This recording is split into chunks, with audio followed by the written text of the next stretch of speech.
या देवी सर्वभूतेषु शक्तिरूपेण संस्थिता नमस्तस्यै नमस्तस्यै नमस्तस्यै नमो नमः। मी श्रद्धा सामदेकर। मित्रांनो, नवरात्रीचे 9 दिवस म्हणजे फक्त उत्सव नाहीच, तर त्या आहे 9 देवींच्या कथा, 9 शिकवणी, 9 रंगाची ऊर्जा। या 9 दिवसात आपण देवीची फक्त पूजाच करत नाही, तर तिच्या शिकवणीला आपल्या जीवनात उतरवण्याची संधी मिळवतो। आपण या 9 दिवसांमध्ये 9 देवी आणि या दिवसात 9 रंगांचे महत्त्व आजपासून जाणून घेणार आहोत। आज अश्विन शुद्ध प्रतिपदा, नवरात्रीचा पहिला दिवस। या दिवसाची सुरुवात होते ती शैलपुत्री देवीच्या पूजनाने। आजचा रंग आहे पांढरा। चला तर मग जाणून घेऊया शैलपुत्री देवीची कथा आणि या रंगाचं महत्त्व। शैलपुत्री देवी म्हणजे हिमालयाची कन्या। तिच्या उजव्या हातात त्रिशूळ आणि डाव्या हातात कमळ आहे आणि ती बैलावर आरूढ आहे। पूर्वी ती प्रजापती दक्षाची कन्या सती होती।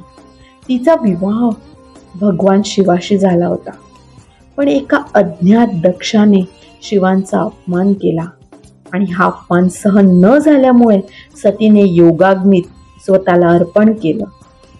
यानंतर ती हिमालयाच्या घरी शैलपुत्री म्हणून जन्माला आली। शैल म्हणजे पाषाण आणि पाषाणाप्रमाणे ठाम राहण्याची प्रेरणा शैलपुत्रीच्या रूपातून मिळते। पुढे शैलपुत्रीचं लग्न पुन्हा भगवान शिवांशी झालं। श्रद्धेनं शैलपुत्रीचं पूजन केल्यानं जीवनात स्थैर्य येतं आणि विशेषतः स्त्रियांना पतीच्या दीर्घायुष्याचा आशीर्वाद मिळतो अशी श्रद्धा आहे। पांढरा रंग म्हणजे पवित्रता, शांती आणि नव्या सुरुवातीचं प्रतीक। हिमालय कन्या असल्यामुळे शैलपुत्री देवीला बर्फासारखा पांढरा रंग प्रिय आहे। त्यामुळे पहिल्या दिवशी देवीला पांढऱ्या फुलांनीच पूजलं जातं। पांढऱ्या पक्वान्नाचा नैवेद्य केला जातो। असं मानलं जातं की पांढऱ्या रंगाचा समावेश पूजेत केल्याने घरात शांती आणि सकारात्मकता येते। म्हणूनच पहिला दिवस आपल्याला शिकवतो श्रद्धा आणि ठामपणा हे जीवनाचं खरं बळ आहे। उद्या भेटूया नवरात्रीच्या दुसऱ्या रंग आणि दुसऱ्या देवीच्या कथेसह।